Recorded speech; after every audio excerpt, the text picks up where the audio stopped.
Hey guys, it's Ted Bogert. Welcome back to the TED Show. Did you miss us? I've taken a few days off to kind of regroup, but I'm kicking off this week with a musical guest. You know, I love how much I love to have our talented creatives on the show. And Chris Hollacheck is here with us. We're going to talk about his music. Music has value. I love the title of that show. And he's going to perform for us at the end. Welcome, Chris. How are you doing today, buddy? I'm amazing. How about you? I am really good, crazy, but that's normal, or normal for me anyway. Before we went live, I told you that the audience absolutely loves origin story. They want to know about you. So give them a little 411 on your journey to here. How did you get here? Did you sing in front of your family? Were you always talented and gifted as a musician? So give us a little insight into you. So yeah, I've been performing since a very early age. Started playing cello when I was 3 years old, and Cello. I was not expecting that one. yeah, my dad did it, and it was kind of I was like a little mini me of him. They tried to get me into it as a toddler, and then obviously at that age I wasn't really dedicated or anything, so they kind of just let it go. And then when I was 7, I played piano till I broke my arm, and then I kind of stopped doing that, and then played trumpet 6th grade, baritone euphonium from 7th through 9th grade, even played a tiny bit of bass guitar, although I couldn't really play it now. I kind of forgot it. And then I started playing 6th string guitar, teaching myself like towards my senior year of high school, beginning of college. And that's when I really started songwriting. Also did like plays and musicals as a kid, like throughout my childhood with my parents. They're all very involved musically. Stepmom who actually tried to make it big as well, music wise. She did more of like the musicals and operas and that kind of stuff. So cool. And she decided her calling was being a music teacher. And she's definitely a big inspiration of mine on the music front. Of course, my dad playing for 50 plus years playing cello. Big inspiration singing. Cello is not, people think that I think any instrument's difficult because I don't know how to read it. I don't know how to write it. I don't know how to play it. I just know what I like. But I feel like people don't realize cello it's a lot. It's very in depth. It takes a lot to play cello, and it's part of more music than people realize. Definitely. I couldn't play it now. I'd have to reteach myself, but it was you have the gift though, my friend. So as you got to be an adult and realized, all right, this is what I want to do, what was that transition like for you? Because it's one thing to have a passion for music, and it's another thing to make it your livelihood and your life's work. So did you have to go through some ups and downs? What was kind of the journey there and the decision-making process and the actual creating your own brand? Oh yeah, definitely. Well, college is where I started teaching myself how to write songs, and really it was out of laziness. I didn't feel like doing the covers; they're a lot harder to learn, so figured why not just make my own songs, and worked out pretty well. Yeah, but where do you get that? So I love gifted people like you because that talent just seems to come. And writing songs, you just said it as if it's just part of the daily life, and I can barely rhyme anything, so I can't imagine putting songs together. Where does it come from? Does it come from your experiences or something that you've seen on TV or in a movie? Where do you get your inspiration for your songwriting? Just it was kind of like a coping mechanism in the beginning. It's something to express myself. I'm usually introverted, so I don't always express myself well when I'm talking in conversations, but I can pretty much put it down in a song. And I just started doing that. I wasn't as dedicated in college. I kind of just did it more as a hobby. I wanted to take it a step further, but I just didn't have that courage then. I wanted to get my degree and then start working on it. And then I did. I graduated college, and then actually met up with a buddy back in North Carolina where I grew up. And we went on a little mini tour around the Southeast, did the whole Panama City thing back when it was still a big spring break kind of place before they started cracking down regulations and stuff. And that was the Wild West for sure. Parties. But we're just A fun Wild West, but definitely the Wild West. it got intense. But so that was definitely a good old introduction into the music world.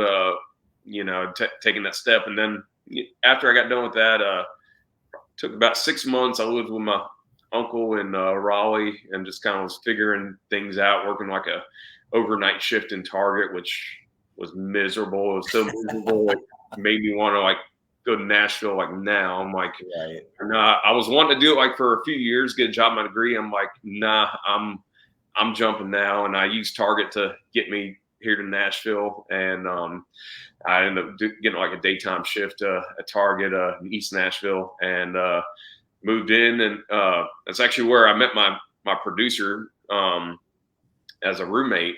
And the first 2 years in Nashville, I kind of was just learning the ropes of the industry. I wasn't really as that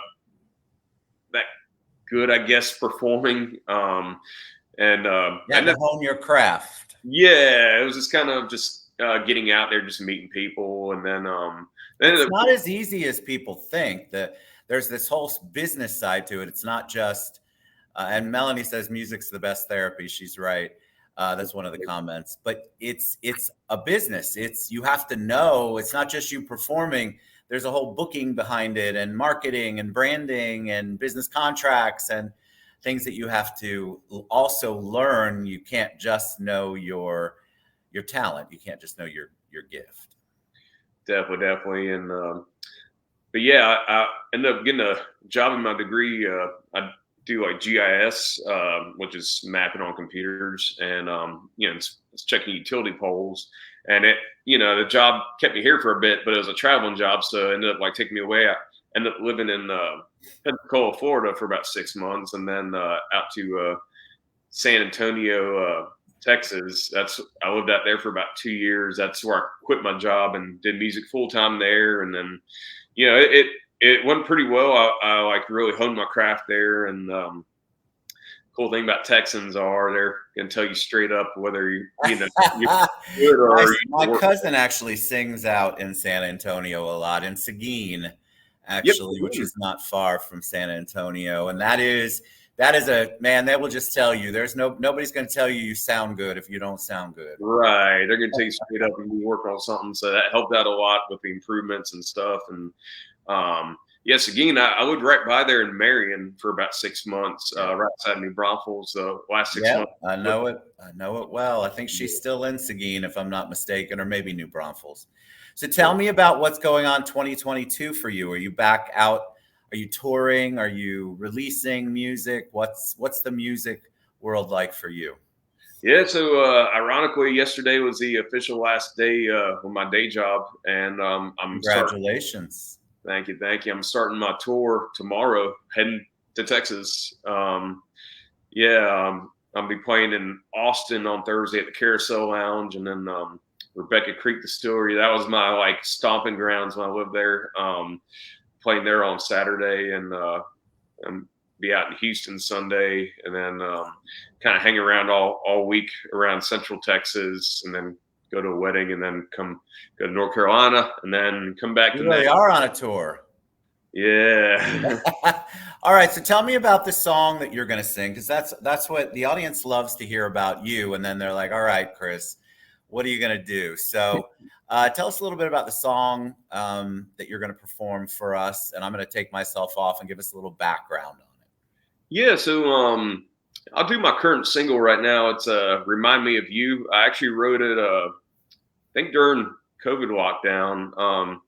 I was seeing a girl before the lockdown started, and, my job was taking me all over, and, we were trying to make it work and stuff. And long story short, she ended up, I guess meeting somebody else. But it was just a song about it's kind of, I guess, not appreciating somebody enough, like, looking back, reminiscing on them, and wishing you could go back and just show that appreciation more. I love that theme. That's a universal theme for sure.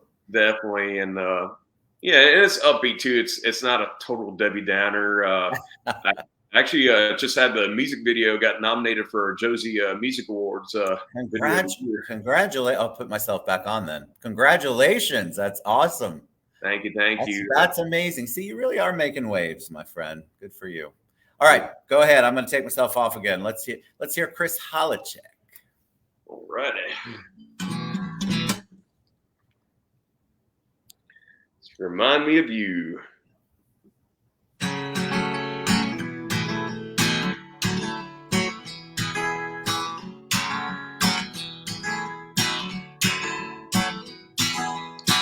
On the road, whiskey in the evening, smell of pines in the early spring. George Strait on the radio. Time on our hands with nowhere to go. Might sound crazy, best believe it's true. All of these things remind me of you. Maybe you weren't mine to begin. That flower blowing in the wind. Words of love left unsaid. I'd do it different, I could do it all again. Wonder if you'd still be here if you knew. All of these things remind me of you.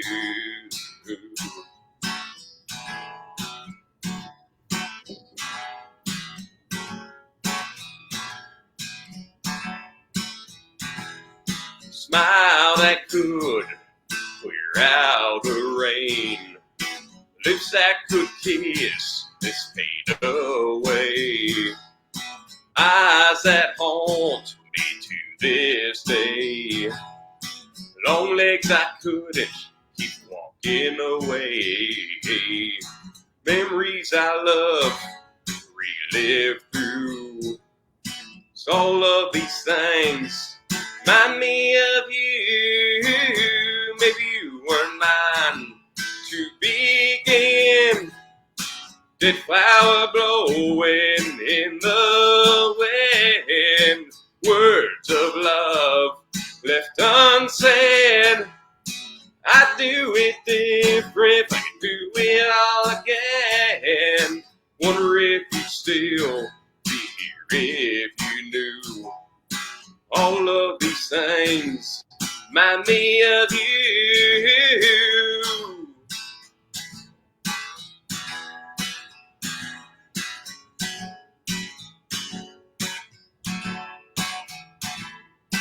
Maybe you weren't mine to begin.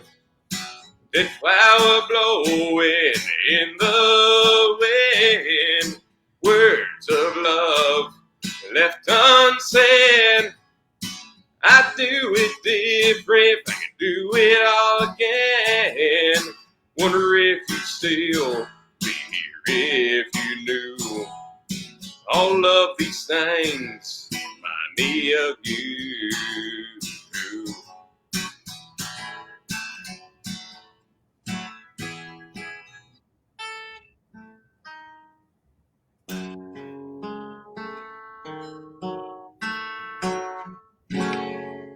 Loved it. All right. So the first thing, I know you speak in a deep voice. I was not expecting that kind of deep voice. That's the kind of country song that I like to hear. I love the words to it because I think we all have experienced that, right? We've all felt that, and that universal message resounds.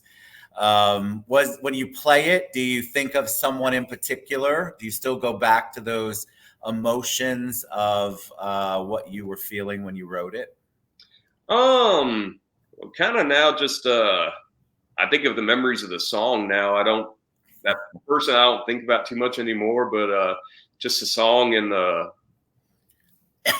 life that it has.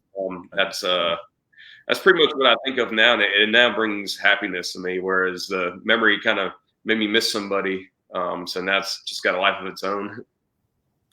So somebody asked I'll ask a question. Tim Lambert just asked, and then we'll head out. I'll let you answer this.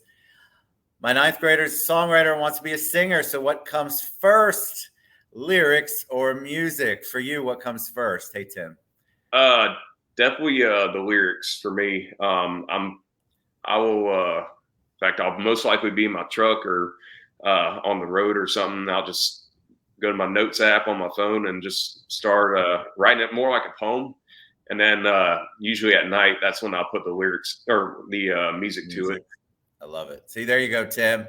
I hope he does well, Tim. We all want to be famous. We knew him when. All right, Chris Hollacheck, what's the best way for them to find you, download your music, support you, anywhere that you are? How can they find you?